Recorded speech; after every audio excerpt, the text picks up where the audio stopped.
Hey, everybody. Welcome to another episode of the Pull Up Trade Podcast, the podcast wherein I, Samson Folk, co host with my dear friend, my good pal, Trevon Heath, the Trey that pulls up. Trey, how you doing? How's your week been? Doing good. Another day with the Blue Jays in the first place in the AL East. For years, we were saying they're going to win the AL East, and this might be the year we're actually right. Oh, there's a Trevon Heath tweet that's like maybe Vladdy is the actual superstar in Toronto, and it was true for like Yeah, 4 it was. months, and then it fell to the wayside. But he's back again, and he got paid like it. I mean, you get paid 500 million, you have to be a superstar. Like Yeah, they're like, oh, but he makes 160 million. yeah. That's Where's not a the superstar. power? Where's the power? I'm still waiting on the power, low key. Moneyball told me OPS. OPS is all that freaking matters, buddy. It does. He has an excellent OPS. This actually, we can use this to transition to something. Okay, keep table the Blue Jays. Listener, we're tabling the Blue Jays. I just want to say something, and I want to get your opinion on this because we poke fun at this. So, Alan Shane Lewis, he's a successful comedian. He's co-host of the Great Canadian Baking Show. He does Just for Laughs, all this kind of stuff. He reposted the Nobody movie. You know Bob Odenkirk, like Saul Goodman. He's Yep. like the old guy who's like, I'm a badass now. I shoot people, but I'm with my family. One, I couldn't believe that movie did well. I saw it got a sequel because of Alan's Instagram story, who, by the way, has you blocked on Twitter. When are you gonna mention that? And we have no idea why. We assume it was just a mistake. And Alan does listen to the podcast sometimes. So hello, Alan, unblocked Trey. So and thirdly, I was like, there's a sequel to this, and I immediately go and Google it, and I'm like, how much money did the first one make to generate a sequel? And I go and there's a Reddit thread, and the top comments are as such.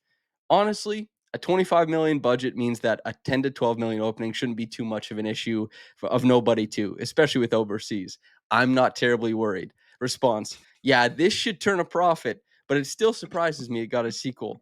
Third response: likely saw a safe investment, safe ROI with a tight budget, which is what they'll get, it seems. When did we start talking about things this way?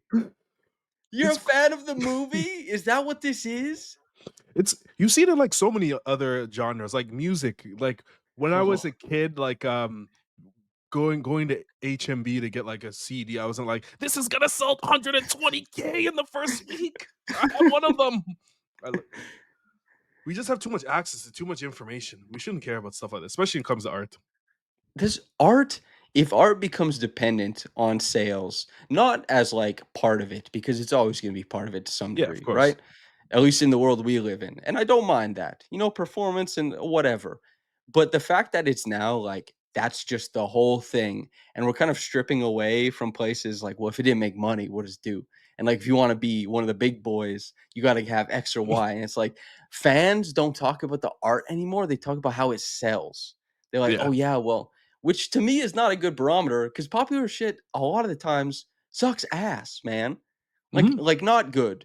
For example, YouTube Shorts, I'm pretty sure they said all the most popular YouTube Shorts are like AI slop that like mesmerizes and melts the brains of 7-year-olds and 72-year-olds. And they're just like, why is a big head coming out of the ocean to eat a ship? And it's like, this is what's popular, man. Anyway, back to the Blue Jays. We'll talk Raptors, I promise, listeners. It's the summer. Yeah. The Blue Jays. I read a piece today from Fangraphs that basically was highlighting how Vladdy doesn't swing anymore. And to your point about like a OPS getting on base, he swings less than any other point in his career, and he's obviously fantastic. Who is the Raptor who needs to do less to maximize themselves? This is what I was thinking about, Oh, and I'll give you time to think. I, Now, some people might not like this. I have an answer. Okay, go, go, go, go. I think it's our best player, to be honest. I think To so be, too. Just yeah, like the Jays, it was their best player. yeah. I think like with Scotty, he's so talented, and especially as a playmaker and defensively. that he doesn't need to be this like Luka Doncic ball handler that controls the entire game. Like he sleptwalked to 15 points a game as a rookie because he can do so many other things, collect off the glass, run in transition, and hopefully Brandon is going to take the ball from him, allow him to do a little bit less in terms of creation and be more of a finisher. And I think he can average more points doing that and at better efficiency. It kind of reminds me, like Jimmy Butler obviously has become a superstar from role player status and has worked Mhm. a lot to become a huge fulcrum of important offense. But even he, as a Miami, when he was with the Miami Heat, he had those big scoring outbursts, but a lot of the times he was operating as an elite part of the system. And it Yeah. was never the guys who aren't immediately stepping in as like great heliocentric players. It's very rare for those types of guys to actually succeed at like having total control and being a heliocentric offensive option. And pushing for that for Scotty, I thought was one, interesting to get information, data, all that kind of stuff, but two, Mhm. probably not going to be where he succeeds most. Yep. It was that once he gets to play to his strengths and in all of this development, paper over some of his weaknesses, that's when we'd see a truly like an all NBA player. Because you can make all NBA without being the total number one most important all like ball dominant player, and he has all of the skill set to do that. Brandon Ingram is the guy who, if Vladdy is the comparison, it's like in the piece they said Vladdy is looking more so like a little bit up, a little bit in the strike zone. That's where he wants to get the ball. And by removing some of the other pitches, he takes more called strikes than ever. By removing more of the pitches, he's getting more of what he wants. And Scotty removing some of the like pull up threes, some of the like overextend creation can get more possessions where he will return big points per Yep. possession where other guys can't. And I was thinking about that. I was like, it's probably Scotty. And I don't mean that. I promise I don't mean it in like the Aaron Gordon sort of way. I'm Yeah, not trying to perfect. relegate Scotty to a role player. I'm simply trying to remove him from heliocentricity and into all NBA holistic great player. Of course, Yeah. the decision is his to I mean, I wonder what he'll do. I don't think there's a world where he can be top 3 in fadeaway, both the fadeaways again. If you want them to be really good, Was it's he top tough. 3? He was, I'm pretty You saw sure. there's a stat somewhere for that? I didn't see Yeah. that. That's too much. That's Yeah, way so too much. yeah, and he was hitting them for a really good very good amount of time in this for the season, which I He was did happy with, in but January. Well, you were obviously I understood exactly what you meant when you were like, "This will open up options for him later," and I suspect it will. But don't yeah. become Mikal Bridges. Please, that Yeah. is Oh, he play I hate it was watching Mikal brutal. Bridges drive. The worst. And Yeah, Scotty, there's so much power on the end of a Scotty drive. I love it. exactly. Like, it should just be a counter. A lot of the things that he worked on and developed should be counters for him getting the ball as close as possible and trying to score from there and then optimizing his playmaking with being this interior force. Like, he wasn't put in the greatest position because the Raptors didn't have tons of players to insulate some of his weaknesses. And that's kind of the theme for every single player on the team last year. Mhm. So I think naturally playing around better players than everyone's a year older, more experience, and they added Brandon Ingram essentially for free. Should should aid in that and help his overall game. So this let's see. There was a quote, and I'll use this to segue us.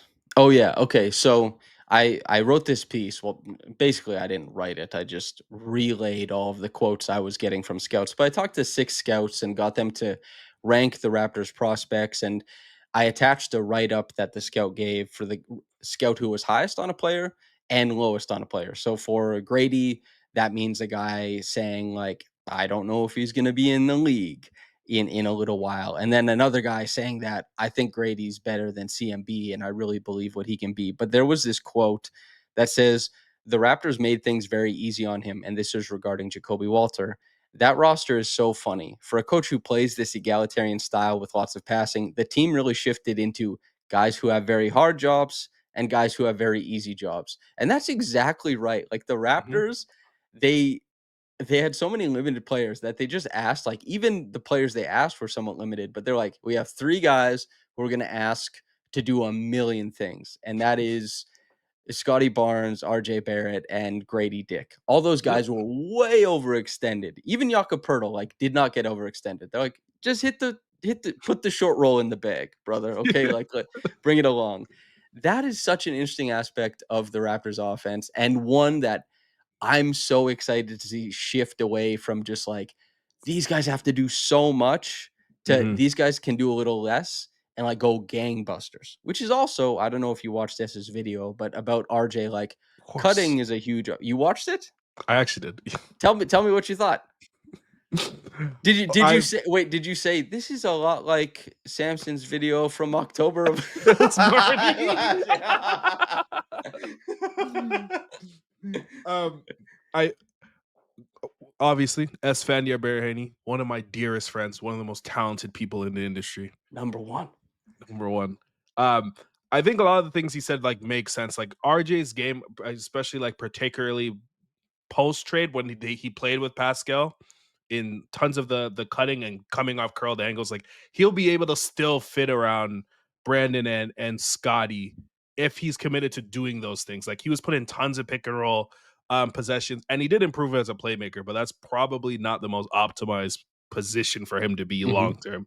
So I think his skill set still works. I think whether he how well he stays on the court will probably be dependent on his defense, which I don't think really tanks defenses really, and if he can hit open threes to help with some of their lack of shooting. It would be if RJ is like 38, 39% on catch and shoot threes, if he's hanging in on defense, I think we already know that he's going to cut.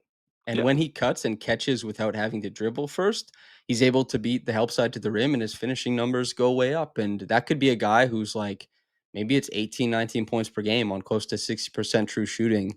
And that just would be way different than anything the Mhm. Raptors are looking at. And then you're probably looking at both RJ and IQ are close to 60% true shooting.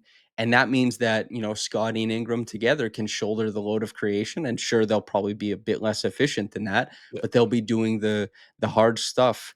I The thing that makes the Raptors so interesting is that from the outside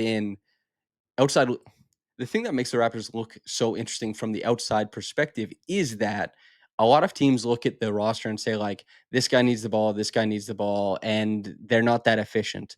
And I understand why people do that. The optimist take and the take that a lot of people have around the team is that these guys are great, will be greater than the sum of their parts, and they will positively help out, positively affect everyone around them, and Mhm. everyone will be shuffled into the proper role. And then great things or good things will happen from there, which I think is a sensible way to analyze this Yep. team.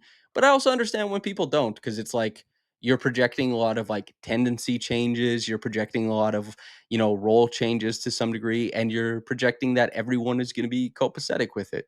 These Raptors are built for their starters. That's what Mhm. this team is built around. Do you have any thoughts on that? And then let's talk about prospects. I think like yes, they are built around their starters, but I think their skill sets still fit in a way where they can work together and also be able to have transitional lineups. I think the beauty of having a guy like RJ, a guy like RJ, Brandon, and Scotty, who three guys that can handle the ball, have some creation juices that you can throw Jacoby Walter or Grady Dick lineup in a transition way and still be able to have some sort of level of creation and ball handling. So that part I think works like fairly well.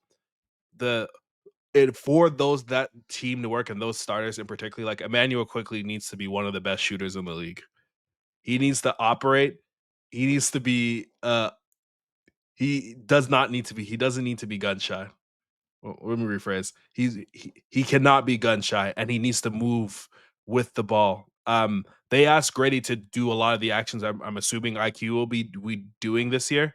And him being able to move off of the ball, attack closeouts, be a movement shooter will aid the team significantly because Grady's the only other guy that really can do that on the team. and him playing big minutes with the current construction of the roster is difficult. So they're gonna need him. That's the Grady thing is if Grady has a big year, I think that's such an important indicator Yeah, for, of course, him, but for the team overall, it would just help alleviate a lot of things. And that kind of takes us into, so I asked a bunch of NBA scouts to rank the Raptors prospects. So the list of prospects I asked them to rank, I didn't ask them to do Oshai because he's over 25 years old. He's headed into year four. I didn't ask them to do Scotty because Scotty would have just been ranked number one. Like that's not yeah, really interesting. Colin Murray Boyles, Jacoby Walter, Grady Dick, Jamal Shed, Jonathan Mobo, Jamison Battle, Orish Shamshay, and Elijah Martin. Everyone here has played 2 years or less. Everyone here is under 25.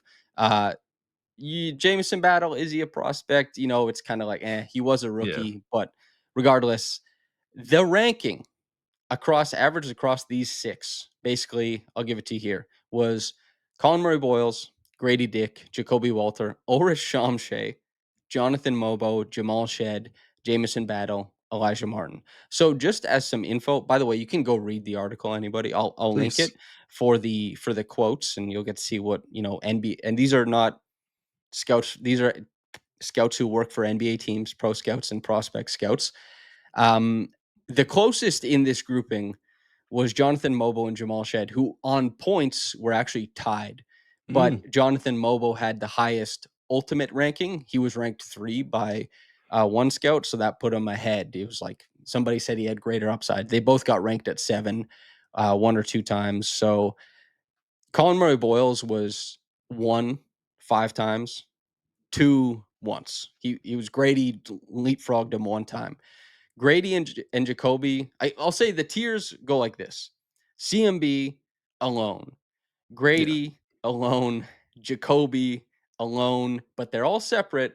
And then Shamshay, Mobo, Shed are all pretty close. And then Battle and Elijah are kind of sitting in their own tier at the back end. What is your ranking? And do the scouts surprise you at all? It doesn't surprise me, especially I think 6 months ago. I think Grady and CMB probably be a lot closer, especially beginning of the season, obviously. I mean, But well, Grady was kicking ass. yeah, but this makes sense. Like CMB has such an easy pathway to be a starter or play in the NBA for 15 years because of his defense and playmaking and finishing.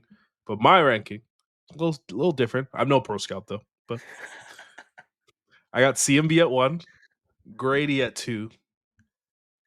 I'll even add tiers. Let me add tiers to this. Tier Okay, 1, fancy. CMB by himself.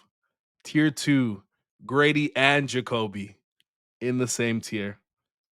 And then I have tier 3, Chomche, Mobo. And then the last tier, Shed, Martin, Battle.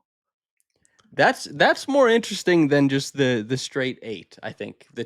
The tiers do make it more interesting. I'm gonna make you clarify a couple things, but just for cannon fodder, S sent his rankings as well, not into tiers, but CMB, Grady, Jacoby, Mobo, Shamshay, Battle, Shed, Martin. Shed below Battle for S. The next time he's on here, I'll have to ask him about that. But why? I mean, you don't really have to explain why Jacoby and Grady together. We have that podcast The, probably gr- first week the of Great War. September. Yes, the Great War. Somebody said that I should be on behalf of Jacoby and you should be on behalf of Grady to Oh, give it some extra oomph. I Do love you the think they lore. were saying that because, well, I know that person listened to the podcast because of our respective analysis, or do you think that it's the cross racial intrigue that made them go for that? I think the race had a big part of it, to be honest. just, just my thought, but I'll go into the tiers. We I could we think could do some excellent baiting on like YouTube Shorts or TikTok as if we frame it as like the white guy wants the white guy, the black guy wants the black. Grady Dick, he plays the game the right way. He's smart. He's smart out there, you know? Jacoby Walter, tough as a dog. You know where he came from. He can go all day, doesn't get tired. Very strong. Strong guy. Okay. Anyway. I think obviously CMB just has the easiest pathway to be an impactful player for a really long time. Um, 2 and 3 with Jacoby and Grady. I think they're in the same tier. While I think Grady has larger upsides, and I don't think that's actually close, to be honest. His floor, I think, is a bit lower than I think people are comfortable in saying because the defense hasn't proven to be NBA level yet. I think Jacoby could be a starter as soon as this season, and that I think that isn't an easy feat, especially for a year two player. His level of defense, the tenacity of it, the style of defense fits the current style of the NBA. And while like his dribble penetration and his creation isn't there, he might not ever need to develop that skill and still can be a starter for a long time in the NBA, which I cannot say about Grady. So I think they deserve to be in the same tier, personally. Without getting too into our future conversation, before Jacoby becomes a starter on this team, I do want to see him improve the screen navigation so he's more Mhm. dependable in pick and roll. Yes. However, I wouldn't be able to argue in good faith that I think he's not going to. Like I think he's going to be there. It just Yeah. depends whether it's year 3, year 2, year 4, whatever. Go ahead. And then tier three with Chomche and Mobo. I think Chomche has a higher upside and I think can land as a floor, land as a backup big, just because of how enormous he is, his length. And you with summer league, you saw that he was able to pick up some of the feel for the game that he just didn't have a year ago. And there's a 4-year gap in overall age. He has a pathway to become the Raptor starter long term if everything does work out. I don't think Mobo has any path of becoming a starter for this team. Um, his defense is obviously really high level, but he's again, which I like Jonathan Mobo. I'll start with This that. it's But a pro mobile podcast yeah, of relative to other course, I was places. happy when they picked him. Um, to be a four man that cannot space the floor and then also struggles at finishing at the rim tanks your overall offense. No matter how good defensively you are, unless you're Draymond Green, it's going to be hard to play minutes on any team that's worth anything. And So he's Draymond would have struggled if he didn't get paired up yeah, with I know. the What a Warriors. blessing. Like he obviously he would have made his way into the NBA. He would have established himself, but his career without being able to be like the guy who pulls the trigger on split actions for Steph Yeah. and Clay, I don't think it shakes out the same. I really don't think it does. Yeah. So he has to figure out that part. And some of the athleticism hasn't necessarily that you saw at San Francisco hasn't translated. He's going to need more touch than I necessarily thought because at San Francisco he was dunking everything and dunking over everyone. And that isn't the case. We didn't see that at summer league as well. So he's going to have to develop touch at the rim. While Chomsky's hands are probably a bit worse, his touch is probably roughly the same, if not worse. He's also 7 feet and also 19, so I give him the edge. I'll say the Shamshe one was he had the biggest disparity in rankings. There was a scout Mhm. who ranked him number 2.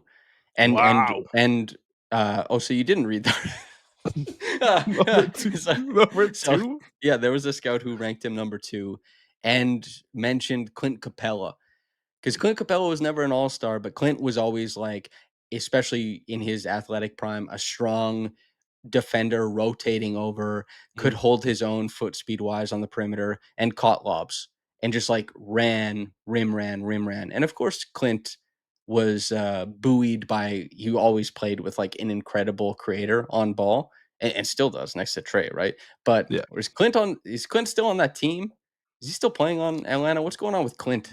yeah. I don't Because think he's on the Hawks I anymore. th oh, well, anyway, while you look that up, I'll keep talking. But Shai, there was a scout who Houston. oh, he went back to Houston? Yeah, he's on the Houston Rockets. What the hell? Okay, Oh, well, good for them. That's funny. Anyway, well, there you go, back home. And Shamshay also, there was a scout who ranked him 8 and was like, I don't see any future here. And said that, his athletic gifts will seem less incredible once he gets to the NBA and his inability to read the game and, that touch, that'll show up over and over again.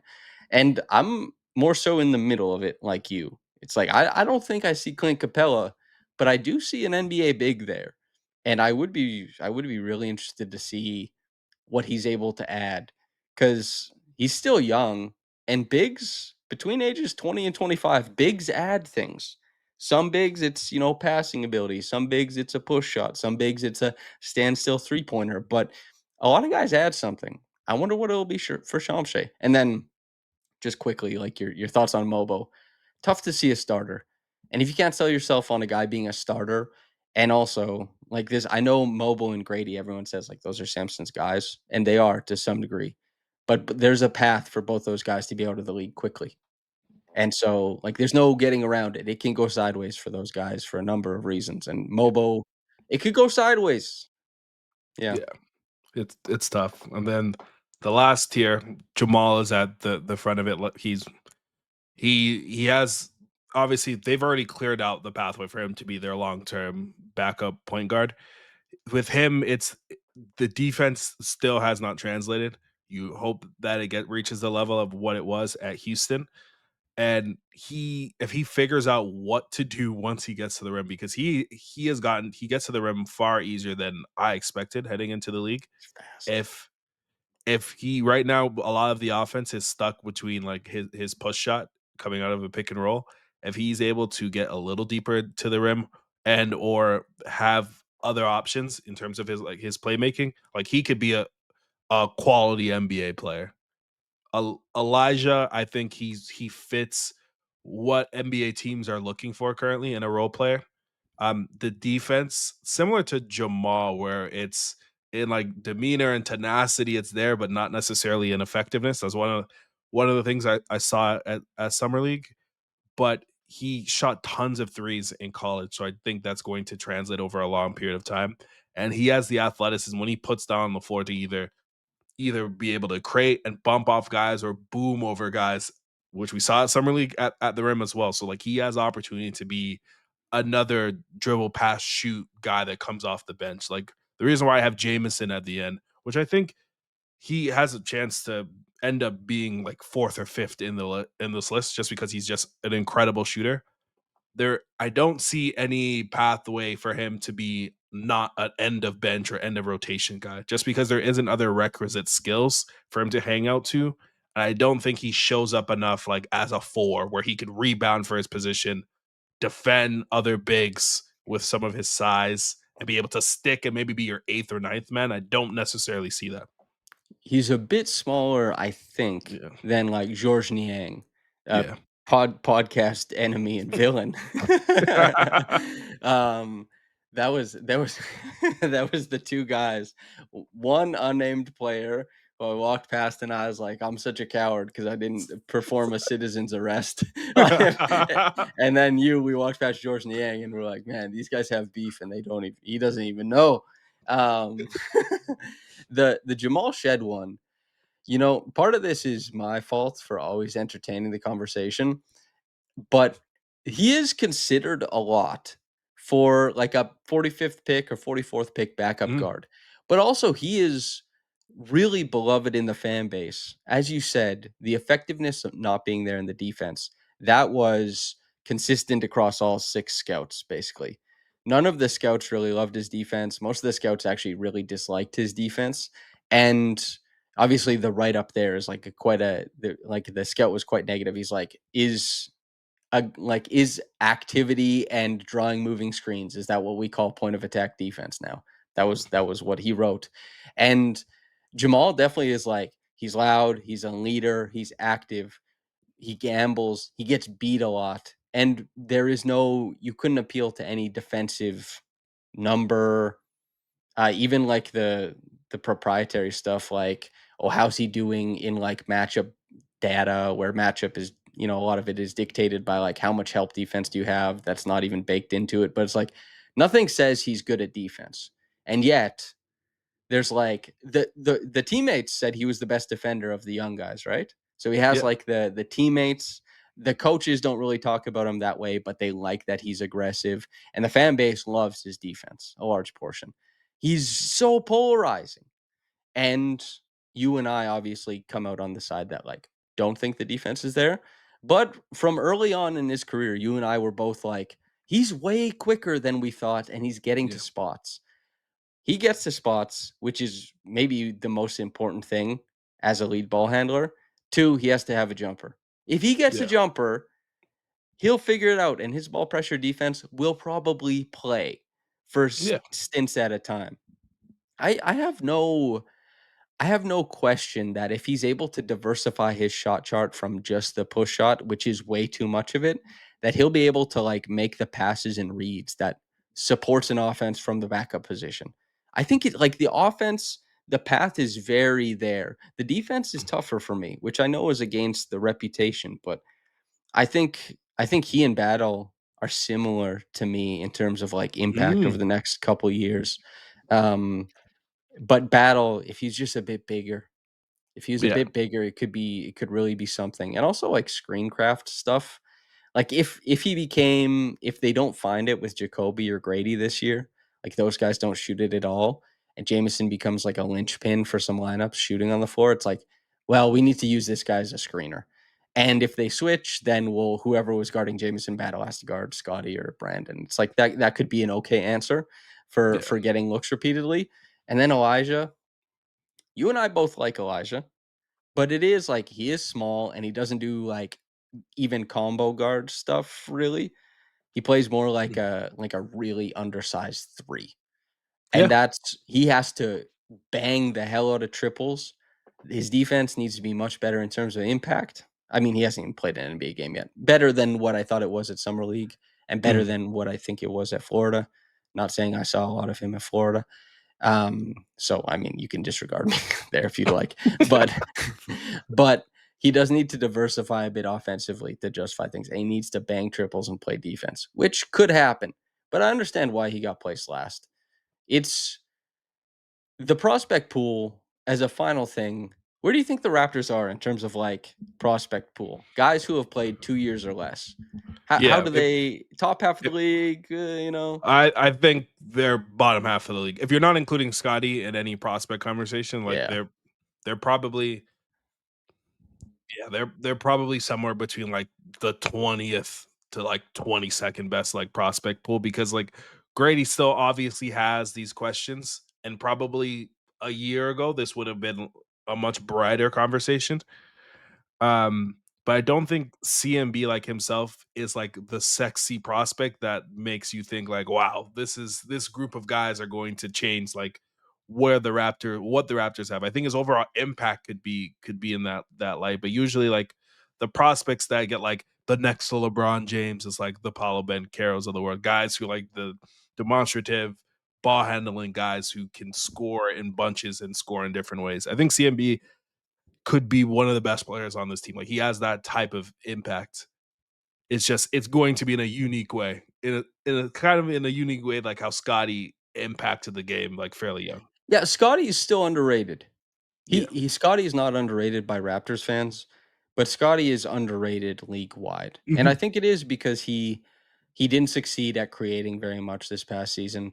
But people overlook the hard to do defensive stuff. People overlook like why is Jason Tatum the glue that keeps a million different lineups together? Because he rebounds like a power forward.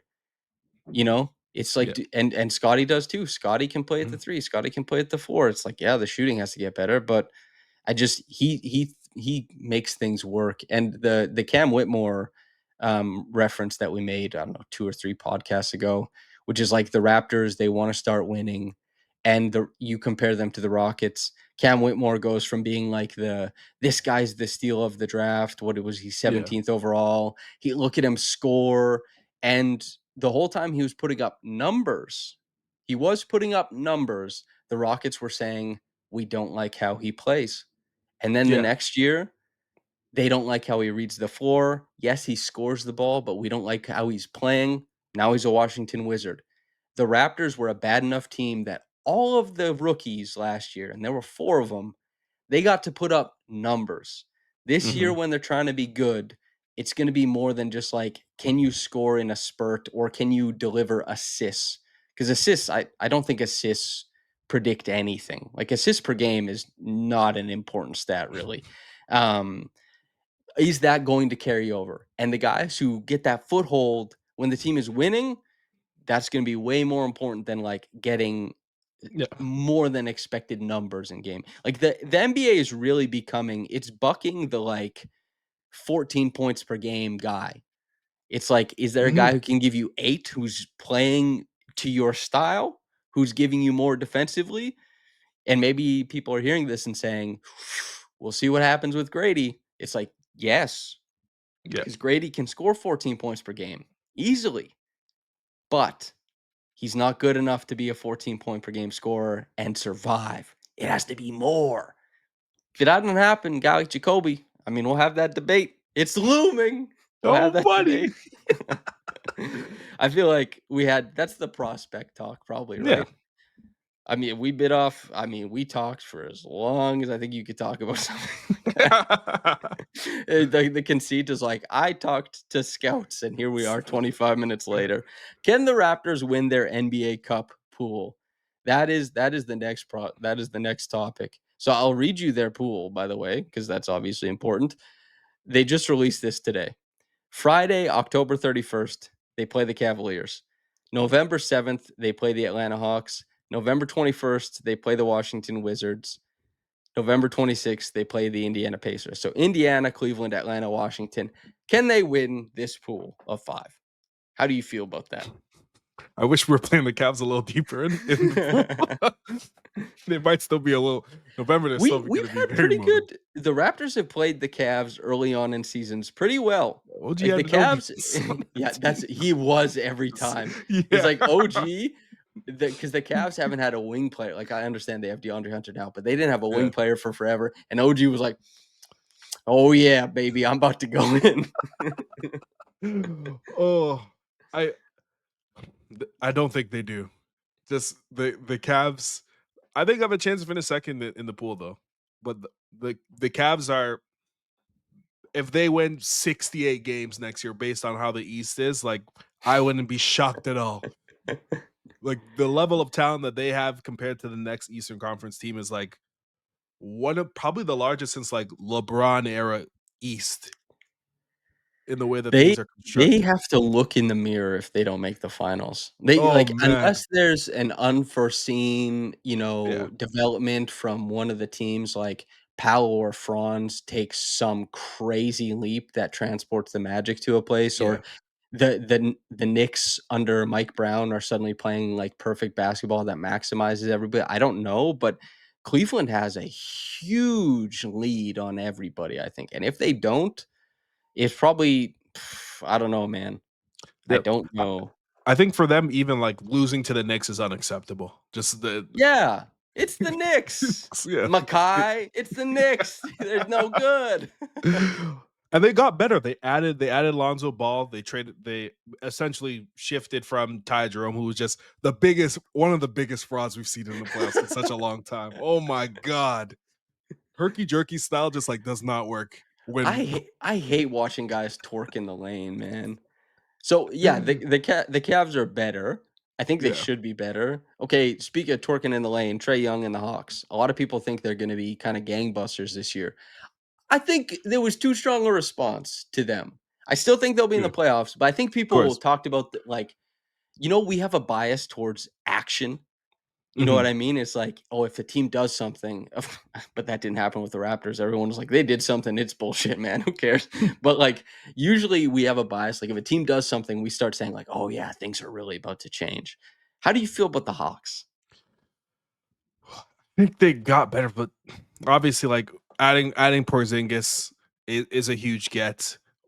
How many But games is he playing? that's what I was gonna say. Like he could play like 25 games this year. Like he's had a really tough time playing consistently in the regular season, and like their offense is still predicated largely on Trey Young being this like heliocentric player and creating for everyone else. Like their next best creator might be Jalen Johnson, who's more of a transition player, but I think just the way the NBA is moving, like if you have guys around you that cannot create, their defenses just won't care The about year what you're doing. of Kobe Buffkin, perhaps? Man, that'd be sad for me. That would be were you were anti Kobe, was that so that I was you don't. versus Josh? No, I liked Kobe. I liked Kobe. Oh, But I but think oh, that was we're at the gym. and a listener, a viewer, Spencer, was talking to S and I, and as you know, S is a loser for Nikhil Alexander Walker. Spencer was also like, he was like, yeah, man, Nikhil is awesome. So they have Nikhil, they have Kristaps, they still have Okongwu. Rizache should be better. They have Luke Yeah. Kennard. I mean, they should be better, and I do like Jalen Johnson, but are they that much better? I don't know. I don't see that much better in the cards for the Hawks. I'm at the mercy of being wrong here. Yeah, I feel the same. Like I think they're a playoff team, but like I don't think I I don't think they should be regarded in a way that they're like in another tier of where the Raptors are, honestly. Same I tier. Yeah, I think they have more NBA players, especially off the bench.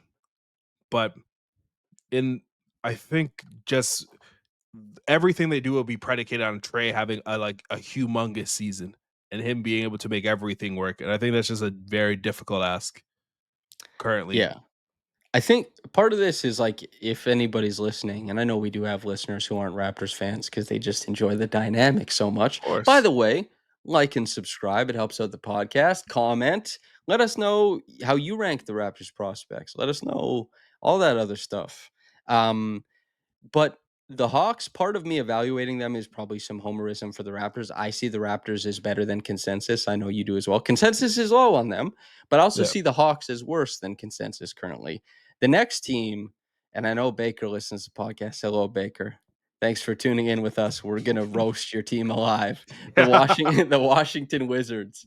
The Raptors can beat the Washington Wizards. Are we agreed on that? What blowout. We're thumping them. I saw The Kai Sean George. He's playing for Canada. He like made his decision, which I'm happy with. We're gonna need you in 2028, but I don't know. Maybe yeah, he should make the roster in 2028. But it really depends on if Matherin or Sharp are locked in, because yeah, that's fair. those guys have been really focused on. I'm I'm headed towards Yeah, stardom. I'm doing my own thing. Like I'm not so tapped into playing Canada basketball, and I don't mean like not with the team, but like playing a role within the whole situation type yeah. deal. CJ McCollum and Bilal Coulibaly is promoting that book. Does that give you some minus points? A youthful woman has a certain energy, they say. Oh my Oh, days. I they have players. They have players. Like Keyshawn's kind of like Jacoby in that the numbers definitely are not telling you, oh, this guy really has something. But Keyshawn, I like his jumper the same way I yeah. like Jacoby's. I love his defense the same way I love Mhm. Jacoby's. I think that there's a lot there, and Keyshawn has pretty good size. Yeah. He wasn't like a beloved prospect coming out, but I like Keyshawn. Alex Sarr, Bub should be good. Yeah, CJ, Cam, Bilal, Chris Middleton is there.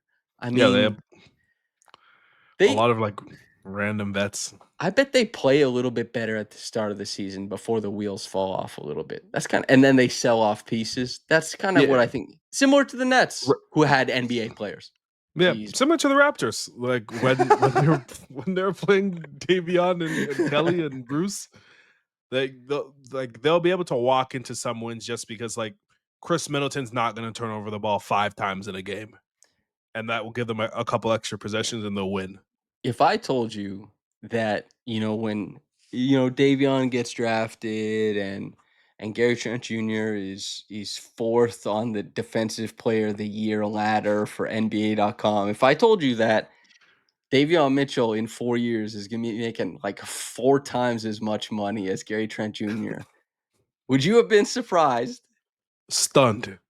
He would even a year ago, he was like this was his chance. Like he was closer to out of the league than getting paid probably last year, the beginning start of the season. And Gary, at least 2 years ago, it looked like he was going to be a Raptor for a really long time. He's going to get an extension. Who's the guy that said that he was getting extended and then it just never happened and then he just was not a Raptor? Listen, Michael Grange is a dear friend of this program. I love Mike. I love Mike. He just got inducted into the Canadian Basketball Hall of Fame. my legend, my friend. Okay, Michael Grange. I have to have Mike on the podcast again. We have lots to talk about. But I'm pretty sure it was Grange, and I I don't know if Gary did like the Dennis Schroeder where it's like you fumbled away a pretty decent chunk of change. But yeah, like Gary Trent Jr. is on the minimum. D'Angelo Russell just signed for what, like 6 million. Yeah. CJ McCollum, who is on these Wizards, did a number on this. Oh my days, man! Did a number on it. The amount of like players that get released now and this offseason just simply because of the Damian apron crunch. Lillard got waived.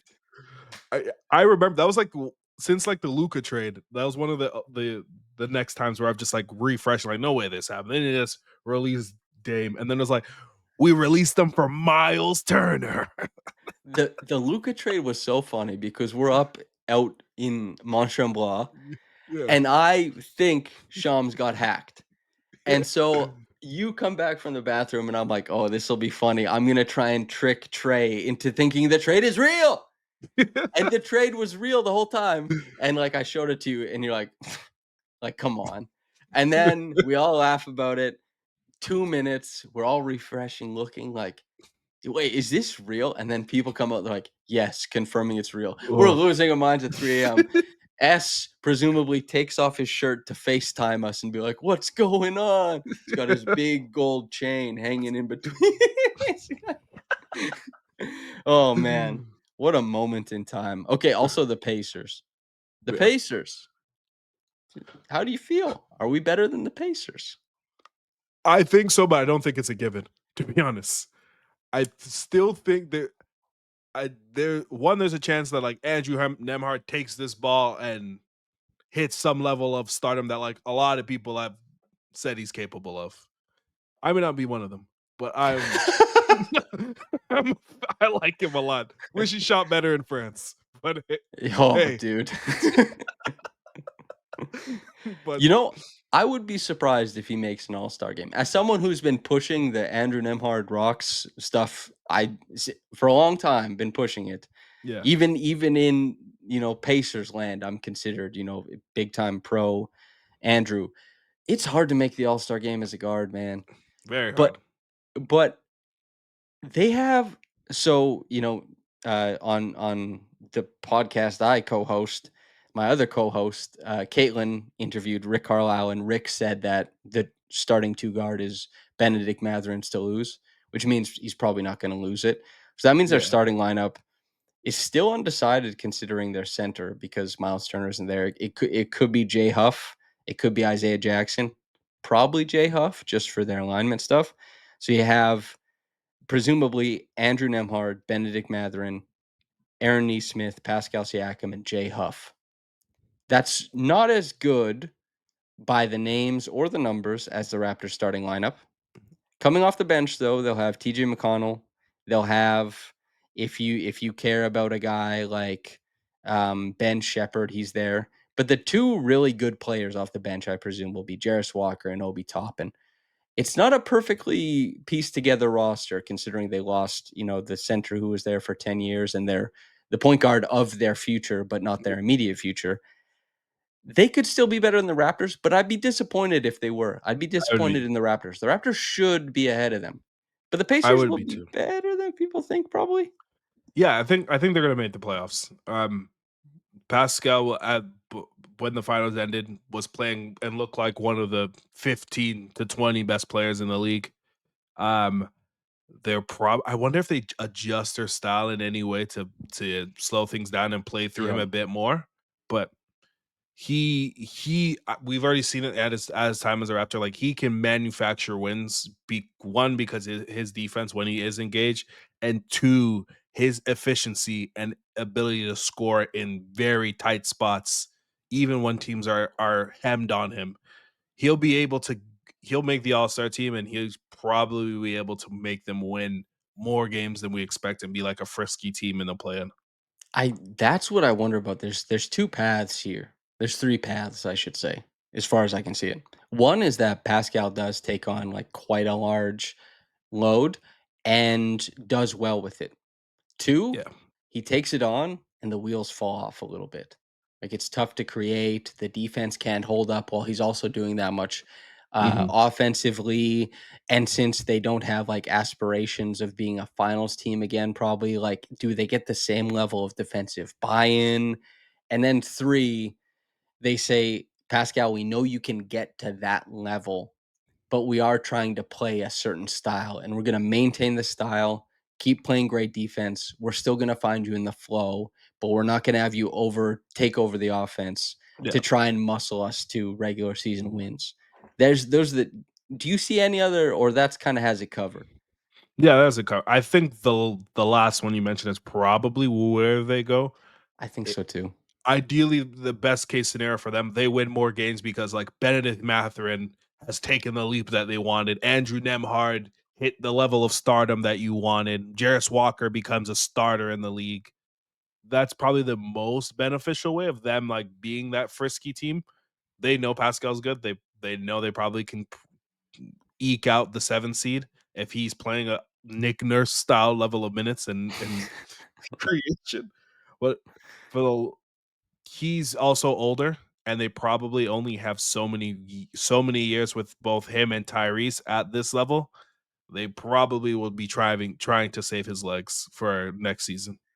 That's what, because by the end, next season, he'll start with Tyrese back. He'll be 32. And his game definitely, like, Pascal, the amount of finesse he's introduced into his game, he'll play probably 36, 37 years old. I think after this max contract, he's still probably gonna have a little bit, if I had Mhm. to guess. He doesn't have a lot of weight on him. That should be better going forward. We'll see. But I would like it, and I cover both teams, but I would like the Raptors to be better than the Pacers. My apologies to Pacers fans who are over here. My apologies, Caitlin. But, like, the Pacers have their own pick next year. They traded back for it back. If things go sideways, they know they have an all NBA guard coming back who'll, and then they can take another swing at the center position. If Isaiah Jackson was good, they say, we'll keep you there. We might still look to upgrade we'll put you on the bench. I don't really know exactly, Mhm. but they'll have an option to pivot, whether they do good or bad. The Raptors pivoting is a lot less fun, you know what I mean, Yep. than the Pacers, because the Pacers get to bring back Tyrese Haliburton. If the Raptors, they don't get to bring anyone back, and they might start looking at, like, well, Brandon leaves next year then, or something like that. You know what I mean? Or Yeah. or we have 2 more years of Brandon at X price. Who knows? Not trying to get into the Reddit nobody. How much was the box office talk? um, we were going to talk about expansion teams, but we've already talked long enough. We're at the point now. Norman Powell, king of Jamaica, the greater Jamaican islands. Tell me about Oh, it. I saw you repost it on Instagram. The only things you I'm repost on Instagram are our clips and Norman Powell, king of Jamaica. oh, so Norman Powell's finally started playing for Team Jamaica.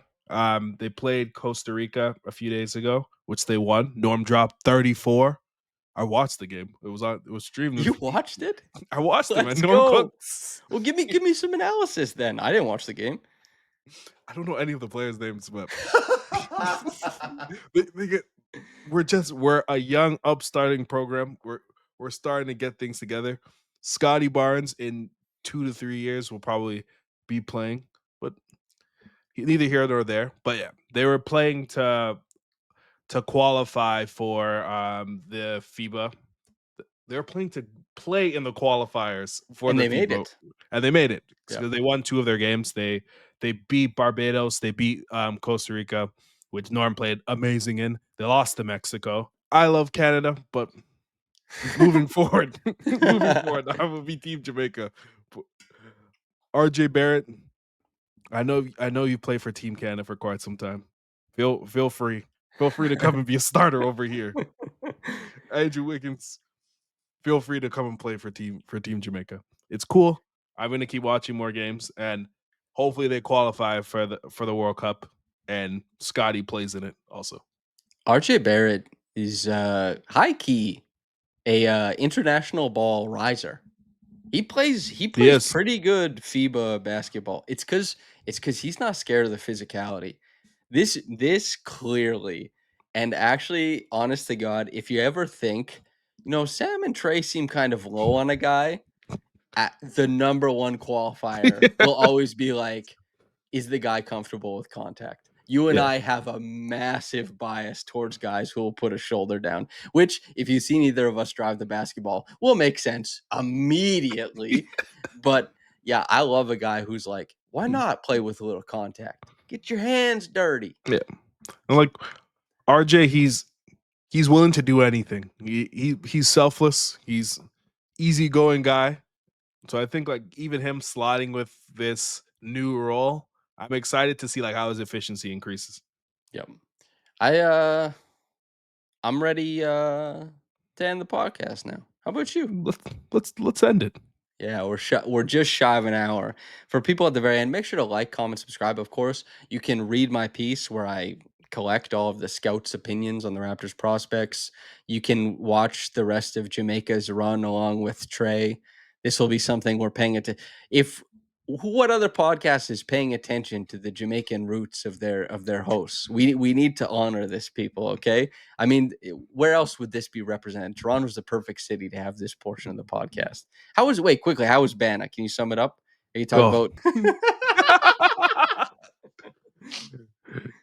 about For anyone that doesn't know, Caravan is this big festival celebrating liberation of the Caribbean. Um, all of our dear friends, Goose. Who else would Nabil? I don't want to name anyone else that they. I don't want to be associated with some of these names, but but we went and had a ball. We saw Olivia Chow. She was dancing. We were dancing right when she was dancing, and Did you catch a wine?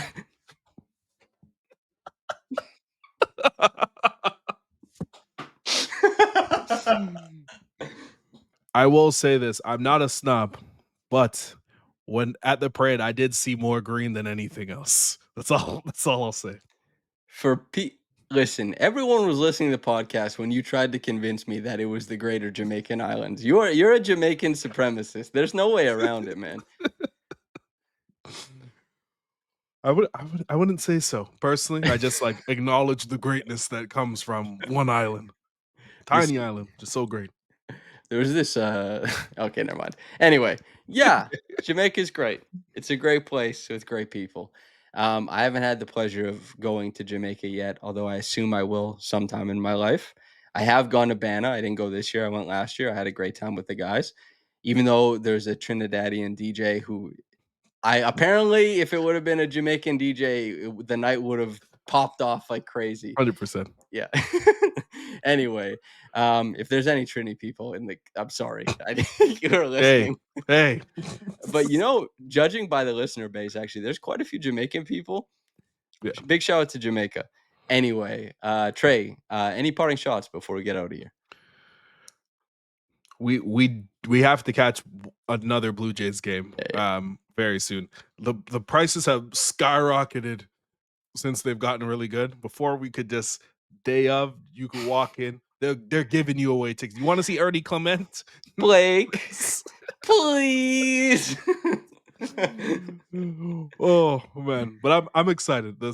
I'm officially summered out. I'm ready for basketball, so I'm ready for football to start, and I'm all hung out. I'm all socialed out. I'm ready to be a homebody again. I'll just say that. That's the it's been probably like a month and a bit of every day is basically plus 30. I understand why somebody would be like, I'm ready for it to cool down a bit, but I'm built a little bit different. I'm good with the heat, man. I'm going to one more Blue Jays game guaranteed. One will be with you guys, but my mom is a huge Blue Jays fan. I'm flying her into Toronto. We're going to a Blue Jays game against the Orioles, and it'll be her first one ever. It'll be great. It'll be awesome. I'm excited for that. So I also just realized that I think tapping that part of the microphone mutes it. And I didn't know that. And that's probably what happened to me on the live stream because my mic cut out and I was like, what the hell? I don't know what anything's going on. Dude, the amount of mic troubles I have for someone who my job is talking to a mic, unbelievable. Absolutely unbelievable. Thank you to everybody to keep on supporting, even as we have all these troubles. We appreciate you very much. Like, comment, subscribe, support the podcast. We'll be back in a week. I'll be back in a couple days for Saturday to chat. Okay, from myself and Trevon, thank you very much. And whether you got into this in the morning or at night, have a blessed day and goodbye.